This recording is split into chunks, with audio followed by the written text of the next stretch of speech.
Everyone, welcome to my channel DSC, that is Dynamic School of Excellence. मैं Ruby Gupta आज आपके साथ discuss करूंगी class 10 civics chapter 1 power sharing का part 2, जिसमें हम आज पढ़ने वाले हैं कि किस तरह से श्रीलंका में चेंजेस आए जब पावर को शेयर नहीं किया गया। उससे पहले एक क्विक रिवीजन कर लेते हैं कि हमने क्या किया था पार्ट 1 में।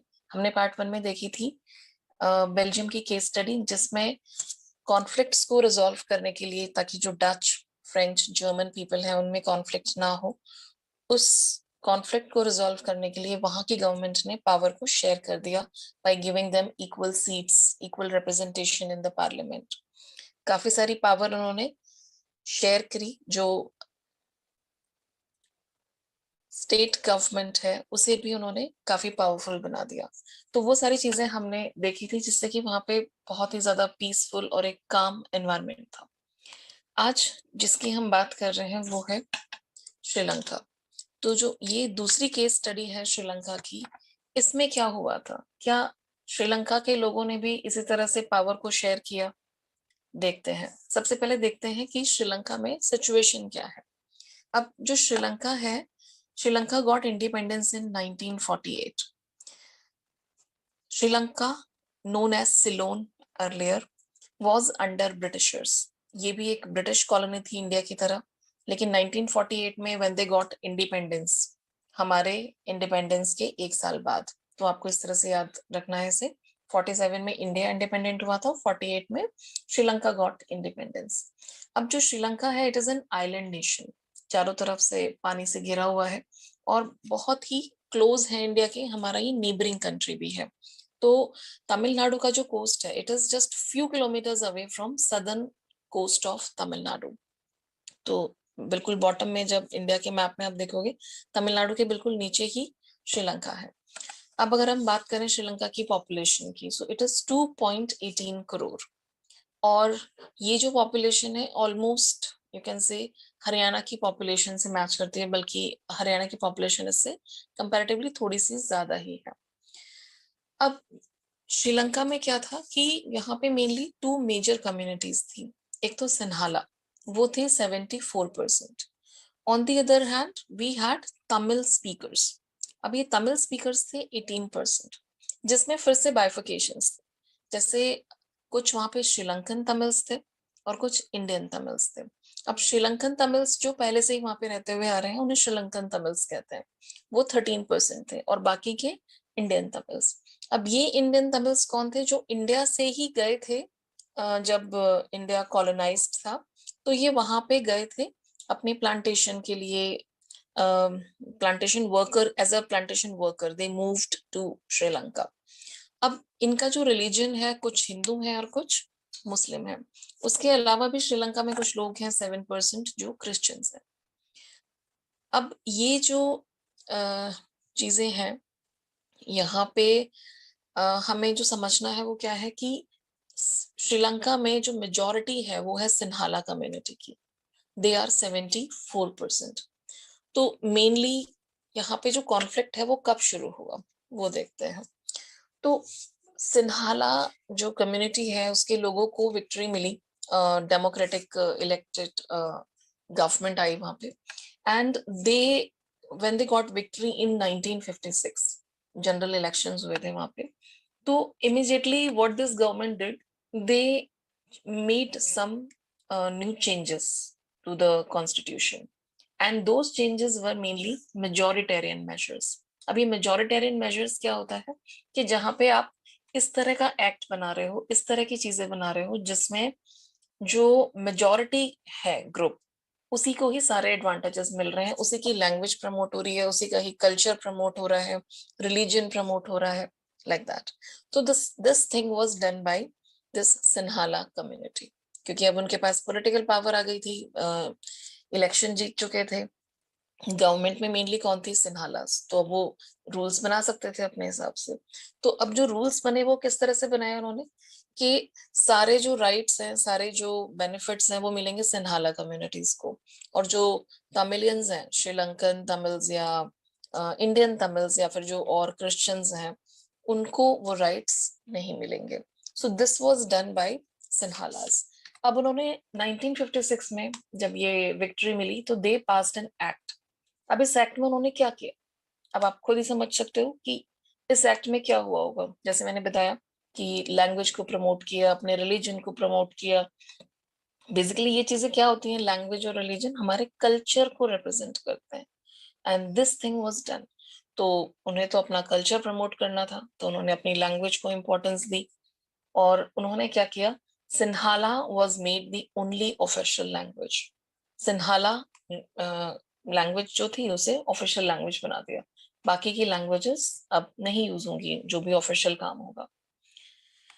और क्या किया उन्होंने, they started giving preferential treatment in the university education and government jobs.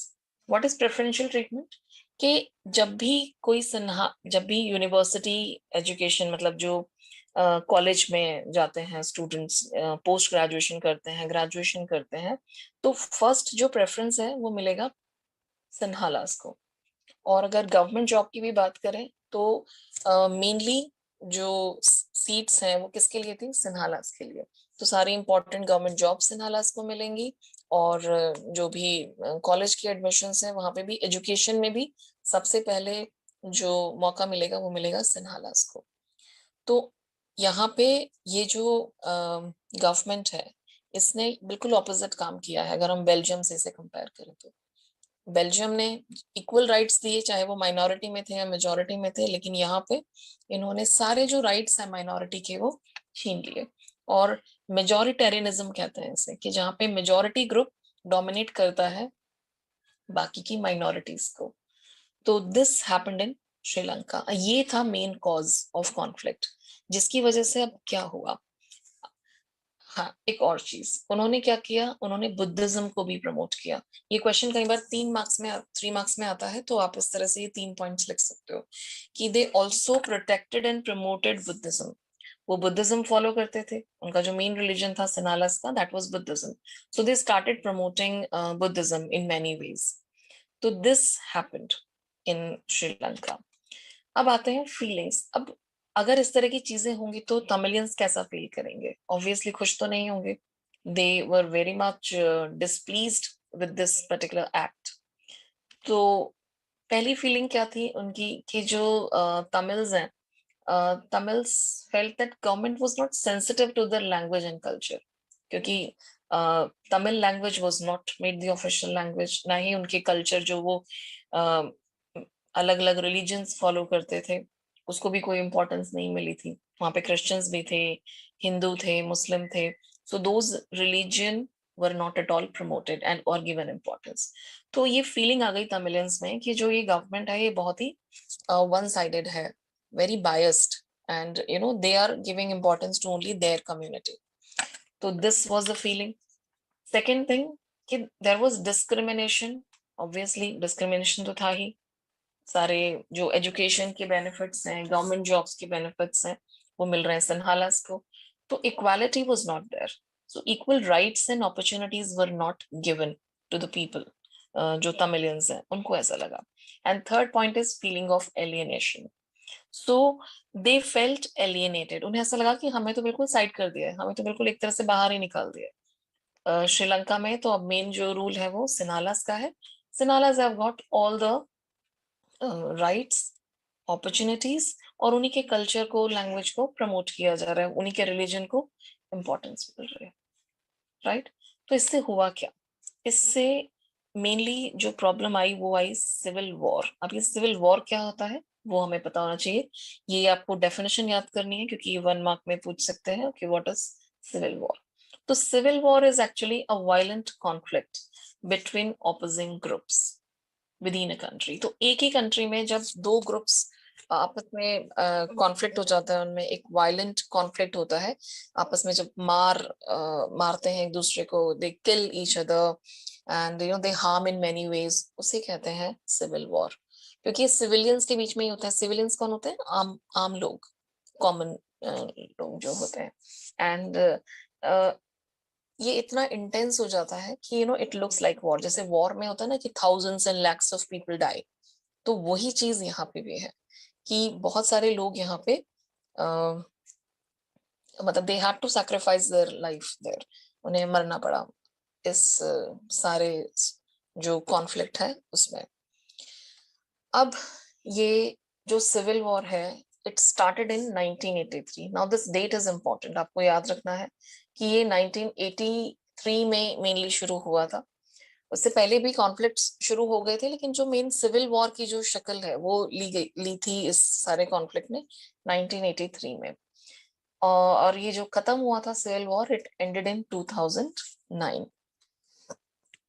अब यहाँ पे क्या हुआ कि जो श्रीलंकन तमिल्स हैं they started their struggle bye launching political party. तो श्रीलंकन जो तमिल्स थे वो चुप तो बैठने वाले थे नहीं कि भाई हमारे राइट्स छीन लिए इन्होंने। तो उन्होंने क्या करा, एक अपनी अपनी ऐसी एलटीटीई एक पॉलिटिकल पार्टी है जो काफी प्रोमिनेंट थी उस समय। उसकी फुल फॉर्म आपको याद रखनी है, बुक में कुछ चीजें नहीं दी हुई हैं बट फिर भी वो पूछ लेते हैं एग्जाम में, तो आपको पता होना चाहिए। लिबरेशन टाइगर्स ऑफ तमिल एयालम, एयालम मतलब reason, Tamil एयालम, in 1975. So this particular party was established in 1975. This is again for your MCQ. You have to remember. They launched political party. ऐसी और भी political parties श्रीलंका में बन गई। तो अब उन्होंने क्या डिमांड किया, पहली डिमांड थी कि भाई हमें इक्वल राइट्स और अपॉर्चुनिटीज दो। जैसे आप सिन्हालास को अपॉर्चुनिटीज दे रहे हो, we also have that right कि हमें भी जॉब्स मिले, गवर्नमेंट जॉब्स मिले और हमें भी कॉलेज में एडमिशन मिले दैट। तो उन्हें वो इक्वल राइट्स और अपॉर्चुनिटीज चाहिए थे जो उनसे छीन लिए थे in jobs and education. And they wanted regional autonomy. अब ये रीजनल ऑटोनॉमी क्या होता है कि ये जो श्रीलंकन तमिल्स थे ये मेनली नॉर्थ और ईस्टर्न पार्ट में थे श्रीलंका के। तो उन्होंने कहा कि भाई हमारे जो रीजन्स है जहाँ पे हम श्रीलंकन तमिल्स रहते हैं वहां पे तो हमें राइट दो ना कि हम अपने आप से अपने हिसाब से चला सकें अपनी चीजों को। ऑटोनॉमी क्या होता है, ऑटो मतलब सेल्फ, कि सेल्फ पावर। ऑटोनॉमी का मतलब है सेल्फ पावर, कि हम हमारे अपने रीजन में तो हमें पावर दो कि हम अपने हिसाब से डिसीजन ले सके। वहां पे तो हमें फ्रीडम मिलनी चाहिए ना कि हमारे पास पॉलिटिकल पावर हो। ये उनकी डिमांड थी। फिर उन्होंने एक और डिमांड करी जो पहले छीन ली थी कि भाई ऑफिशियल लैंग्वेज बनाओ तमिल को, जैसे आपने सिन्हाला को ऑफिशियल लैंग्वेज बनाया है तो तमिल को भी ऑफिशियल लैंग्वेज बनाओ। एंड जब उनकी डिमांड्स को बार बार डिनाई किया गया, उनकी बात तो नहीं मानी, तो फिर उन्होंने कहा कि भाई ठीक है, तुम हमें हमारे रीजन में रूल करने की परमिशन नहीं दे रहे हो, तुम हमारी लैंग्वेज को प्रमोट नहीं कर रहे हो, तुम हमें इक्वल राइट्स नहीं दे रहे हो, तो हमें सेपरेट स्टेट दे दो। They demanded a separate state कि भाई वो जो एरिया है श्रीलंका का उसको अलग कर दो, एक सेपरेट स्टेट बना दो, हम उसको अपने आप अपने हिसाब से गवर्न करेंगे। So these things happened. तो क्या श्रीलंकन गवर्नमेंट ने इनकी डिमांड सुनी? नहीं, they did not listen to that. वो डिमांड करते गए, उनकी डिमांड्स फिर बढ़ती गई, लेकिन उन्होंने इनकी बात नहीं सुनी। और ये जो सारी चीजें हैं ये कन्वर्ट हो गई सिविल वॉर में। There was civil war in Sri Lanka. अब पावर ना शेयर करने के जो कॉन्सिक्वेंसेस हैं that you can see here, कि अगर श्रीलंका की गवर्नमेंट ने, सिन्हाला कम्युनिटी ने पावर को शेयर किया होता तो ये सारी चीजें ना होती। This happened. अब इसकी वजह से जो सिविल वॉर हुआ वो बहुत ही डिस्ट्रक्टिव था। अब इसकी इफेक्ट्स क्या थे, सिविल वॉर में हुआ क्या, बेसिकली लोगों को क्या फेस करना पड़ा, what were the consequences, what were the suffering that people had? First of all, thousands of people were killed. मैंने यहाँ पे पॉइंट्स में दी हैं चीजें, आप इसको थोड़ा सा इलाबोरेट करके लिखोगे। If this question is asked what was the effect of civil war, तो आप यहाँ पे बताओगे कि thousands of people were killed, बहुत सारे लोग मरे। thousands लिखा है लेकिन जो मरे थे लोग वो तो lakhs में थे एक्चुअली, बहुत सारे लोग मरे। many people were forced to leave the country, उन्हें ये अपनी जो कंट्री है उन्हें छोड़ के जाना पड़ा। और they had to live as refugees. Refugees क्या होते हैं? Homeless people, those who don't have their home. And many lost their livelihood. तो जो भी वो काम कर रहे थे अपना, एक कोई जैसे कोई शॉप है या कोई जॉब कर रहा है, वो सब कुछ उन्हें छोड़ना पड़ा। तो ये बहुत ही एक वायलेंट एक रूप ले लिया इसने सिविल वॉर में। तो people became refugees, people had to leave their jobs, people had to leave their profession, occupation, जो भी वो कर रहे थे, और obviously जान से हाथ तो धोना ही पड़ा। उसके बाद एक और चीज इंपॉर्टेंट है यहाँ पे कि श्रीलंका का जो रिकॉर्ड है ना, कंपेयर टू, अगर मैं इंडिया से भी कंपेयर करूं तो वो बहुत अच्छा है, specially in terms of health, education और इकोनॉमिकल डेवलपमेंट। ये चीजें आपको दूसरे चैप्टर जब हम करेंगे उसमें भी सिखाऊंगे कि पूरा कंपैरिजन करेंगे हम वहां पे कि किस तरह से Sri Lanka had a very good record. वहाँ के लोगों की हेल्थ बहुत अच्छी थी, दे वर वेरी मच एजुकेटेड, और इकोनॉमिकल डेवलपमेंट मतलब पैसे के मामले में भी वो काफी अच्छे थे। तो क्या ये सिविल वॉर होने से उनका वो मेंटेन रहेगा स्टेटस जो था पहले? नहीं, बिल्कुल भी नहीं। क्या हुआ कि civil war caused a terrible setback to their social, cultural and economical life। तो ऑब्वियसली उनकी जो इकोनॉमी है वो भी बर्बाद हुई। तो ये सारे कॉन्सिक्वेंसेस हैं अगर हम देखें तो पावर शेयरिंग, क्योंकि हम मेन जो कॉन्सेप्ट पढ़ रहे हैं वो है पावर शेयरिंग। ये एग्जांपल्स हैं उसके कि अगर आप पावर शेयर नहीं करोगे तो क्या होगा, बहुत सारे कॉन्फ्लिक्ट्स होंगे, जो एक पॉलिटिकल स्टेबिलिटी नहीं आएगी, पीपल विल बी डिस्प्लेस्ड, और लोगों को obviously they will have to face many problems, and this is what they want to show. तो एक हमने पॉजिटिव एग्जांपल देखा कि पावर शेयर करने से कॉन्फ्लिक्ट्स कैसे रिजॉल्व किए गए, और यहाँ पे जब पावर शेयर नहीं की तो फिर क्या उसके रिजल्ट्स थे वो हमने देखा है। अब एक और चीज आपको बताती हूँ जो आपकी बुक में नहीं है, NCERT has not included this, but हमें पता होना चाहिए। अब ये जो कॉन्फ्लिक्ट हुआ, सिविल वॉर जो चला, ये कॉन्फ्लिक्ट खत्म हुआ 2009 में, but it was not a happy ending. Sri Lankan जो आर्मी थी उसने क्या किया, दे carried out a brutal campaign. Brutal campaign का मतलब है कि it was very pitiless, heartless campaign. क्यों? क्योंकि उन्होंने बस एक जैसे वॉर होती है ना, फाइट होती है, कि जो तमिलियंस थे उनको मारना शुरू कर दिया, जैसे ब्रिटिशर्स करते थे ना इंडिया में, जब भी Indians used to raise their voice, so they bombarded those particular regions and all. तो वही चीज यहाँ पे भी हुई।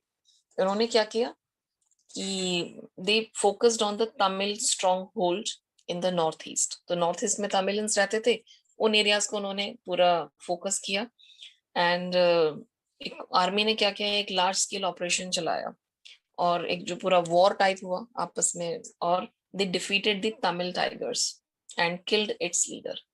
तो तमिल जो एलटीटी और ऐसे जो ग्रुप्स थे, उनका जो मेन लीडर था उसे उन्होंने मार दिया। अब ऑब्वियसली अगर लीडर मर जाएगा तो फिर जो पार्टी है वो बिल्कुल स्कैटर्ड हो जाती है। तो उसके बाद उन्होंने डिक्लेयर कर दिया कि यहाँ पे कोई सिविल वॉर नहीं होगा, सो एवरीथिंग एंडेड। बट जो तमिलियंस की जो स्ट्रगल है उसे कहीं ना कहीं वो रिवॉर्ड नहीं मिला। सो आई होप ये जो केस स्टडी है श्रीलंका की वो समझ आ गई होगी आपको, जहाँ पे जो एक मेजॉरिटी ग्रुप है is this majority group is trying to overpower, is trying to deprive the minority of its rights।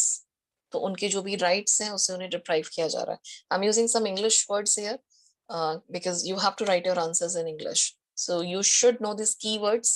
और ये सारी जो explanations हैं they are according to the questions which are usually asked। तो आपको ये सारे पॉइंट्स याद रखने हैं और ये कीवर्ड्स जरूर डालने हैं अपने आंसर्स में। तो just try to learn some keywords also when you write your answers. आपको एक और चीज बताती हूँ, यहाँ पे हमारी केस स्टडी खत्म हो गई है। This is just for your extra knowledge कि ये जो एलटीटी ग्रुप जिसके बारे में मैंने आपको बताया, ये जो पॉलिटिकल पार्टी एस्टैब्लिश हुई थी बाय श्रीलंकन तमिल्स, इन्होंने एक और चीज की थी जो हमारे कंट्री से रिलेटेड है। आपको पता है उसके बारे में? ये जो चीज है ये क्या थी एलटीटी की, कि जो इंडिया के प्राइम मिनिस्टर थे राजीव गांधी, ही was supporting them initially। पहले उन्होंने इस एलटीटी को सपोर्ट किया था, लेकिन बाद में उन्होंने अपना जो सपोर्ट है वो विड्रॉ कर लिया and he started supporting the Sri Lankan government. तो ये जो एलटीटी के लोग हैं दे वो very offended, they did not like that thing कि भाई आपने हमें सपोर्ट क्यों विड्रॉ कर लिया, आपने क्यों हमें सपोर्ट नहीं किया है। तो 1991 में 21 मई को क्या हुआ था कि they sent a 17-year-old girl, उसको ब्लैक टाइगर कहते हैं, सुसाइड बॉम्बर, और उसे भेजा, और सुसाइड बॉम्बर तो बॉम्ब वॉम्ब लगा के आते हैं पूरा अपने ऊपर। और जब राजीव गांधी इलेक्शंस के लिए कैंपेनिंग कर रहे थे तमिलनाडु में, तो वहां पे सुसाइड बॉम्बर आई और वो पूरा ब्लास्ट हुआ। राजीव गांधी डाइड, उसकी तो बॉडी, मतलब उनकी तो बॉडी भी नहीं मिली थी, पूरा स्कैटर्ड हो गई थी। और Rajiv Gandhi died in that. तो इसमें एलटीटीई का हाथ था। तो ये चीज आपको पता होनी चाहिए।